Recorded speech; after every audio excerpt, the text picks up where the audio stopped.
Assalamualaikum warahmatullahi wabarakatuh. Salam sejahtera untuk kita semua. Pemirsa Sunnah Budaya, salam kebajikan ya. Perkenalkan, nama saya adalah M. Januari Ibnu Adam, SPD MPD. Saya adalah salah satu mahasiswa program doktoral Universitas Pendidikan Indonesia di jurusan Pendidikan Kewarganegaraan atau Civic Education. Nah, pada hari ini saya akan sedikit menjelaskan dan juga membahas tentang kajian Global Citizenship Education ya, dengan topik yang kewarganegaraan di era modern sesuai dengan teori sosial dan realitas yang bersifat kontemporer.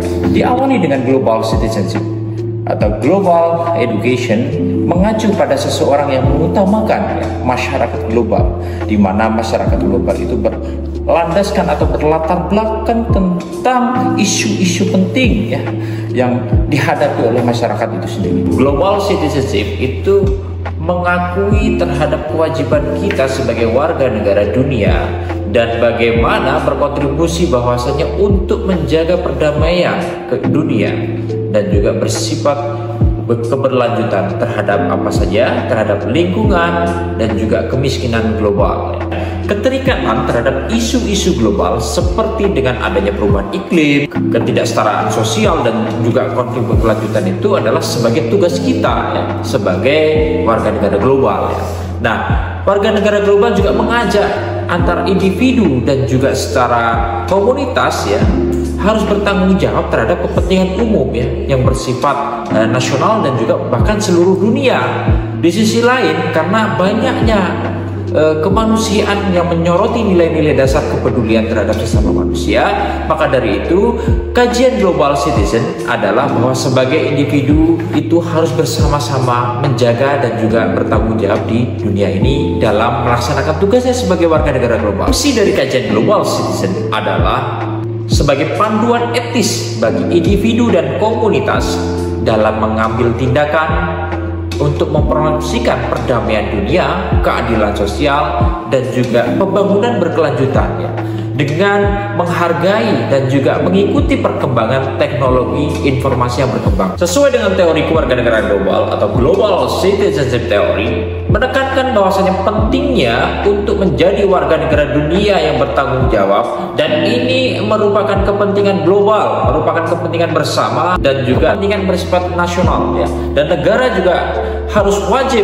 ya memperlakukan dan juga mengatur tentang bagaimana sebagai seorang warga negara yang bertanggung jawab demi tujuan yang dipercaya untuk menguntungkan suatu negara dan juga bahkan dunia di masa yang akan datang. Dalam era globalisasi yang semakin terhubung antara satu dengan yang lain ya, setiap warga negara global yang bersifat era kontemporer menghadapi tantangan-tantangan ya dan peluang baru ya, sehingga dituntut untuk memahami, mengembangkan ya bagaimana menjadi warga negara global ya, dan bagaimana menjadi warga negara yang berkemanusiaan ya. Ada beberapa tantangan termasuk dengan adanya apa yang pertama tentang perubahan iklim, yang kedua adalah tentang ketidaksetaraan, dan yang ketiga adalah tentang ekstremisme. Tantangan kontemporer ini tidak hanya terjadi pada tantangan yang dihadapi oleh bangsa Indonesia, akan tetapi juga dihadapi oleh bangsa-bangsa yang lain bahkan di belahan dunia, khususnya dengan terjadinya tarik-menarik di berbagai hal kehidupannya. Tarik-menarik ini terjadi antara kekuatan yang menguasai industri ya, tentang kemajuan industri, tentang pengajuan teknologi ya, tentang adanya globalisasi. Ini merupakan kehidupan yang bersifat kontemporer ya. Nah, maka dari itu antara tuntutan kualitas dengan etos kerja serta mutu sumber daya manusia yang tidak memadai atau masih berada di level terbawah, ini menjadi sangat besar tantangannya, karena di era global tuntutan besarnya adalah kepada bagaimana mengembangkan kemajuan sumber daya manusia itu sendiri. Nah, dari akar masalah tersebut, mulai dari perubahan iklim, ketidaksetaraan, dan juga gerakan-gerakan ekstremisme, ini merupakan tantangan global yang bersifat kompleks dan juga yang saling terkait antara satu dengan yang lain. Global citizenship, kewarganegaraan global ini adalah konsep yang mencoba mengatasi masalah atau tantangan-tantangan tersebut dengan mempromosikan, dengan menyampaikan ya, atau dengan mendeklarasikan tentang bagaimana pemahaman-pemahaman dan tanggung jawab warga negara terhadap isu-isu global yang bersifat di dalam negara atau bahkan di luar negara atau bahkan dunia ya. Berikut adalah beberapa tantangan-tantangan yang sudah saya sampaikan tadi. Yang pertama adalah contoh-contoh dari tantangan perubahan iklim.